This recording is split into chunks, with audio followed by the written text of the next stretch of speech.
বিশ্বকাপ খেলা যে কোনো খেলোয়াড়ের স্বপ্ন। অন্যদিকে টি-টোয়েন্টি দলও ছিল দারুণ ছন্দে। তারপরও টি-টোয়েন্টি বিশ্বকাপের এবছর হওয়া আসরে খেলতে যায়নি বাংলাদেশ। মূলত মুস্তাফিজুর রহমানকে আইপিএল থেকে বাদ দেওয়াকে কেন্দ্র করে অসন্তোষ সৃষ্টি হয়। এর জেরেই বিশ্বকাপে যায়নি টাইগাররা। তবে বাংলাদেশ বিশ্বকাপে না যাওয়ার প্রভাব ছিল সুদূর প্রসারী। ভূ রাজনৈতিক থেকে শুরু করে ক্রিকেটীয় কূটনীতি সবখানেই আলোচনা ছিল তুঙ্গে। দেশের গৌরব ও নিরাপত্তার কথা ভেবে টি-টোয়েন্টি বিশ্বকাপে দল পাঠায়নি বাংলাদেশ, এমন দাবি করে তৎকালীন অন্তর্বর্তীকালীন সরকার। যদিও সেই সিদ্ধান্ত এখন যথেষ্ট প্রশ্নবিদ্ধ। এবার এ নিয়ে মুখ খুললেন জাতীয় দলের সাবেক অধিনায়ক সাকিব আল হাসান। তিনিও অন্য সবার মতো বিশ্বকাপ না খেলার সিদ্ধান্ত মেনে নিতে পারছেন না। তৎকালীন সরকারের এই সিদ্ধান্তকে ব্লান্ডার বা সাংঘাতিক ভুল হিসেবে আখ্যায়িত করেছেন তিনি।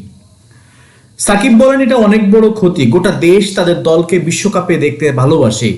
বাংলাদেশ বিশ্বকাপ খেলছে না, এটা বিগ মিস। এটা সেই সরকারের সাংঘাতিক ভুল ছিল। মূলত ভারত ও আইসিসির সঙ্গে মনস্তাত্ত্বিক দ্বন্দ্বে টি-টোয়েন্টি বিশ্বকাপ খেলতে যায়নি বাংলাদেশ। বিশ্বকাপ শেষ হয়ে গেলেও সেই কষ্ট যেন এখনো রয়ে গেছে। সমর্থকরা তো বটেই, বিশ্বকাপে না যাওয়ায় ভেঙে পড়েছিলেন ক্রিকেটাররাও। সাকিবেরও যে আক্ষেপ হয় তা তো কথাতেই স্পষ্ট।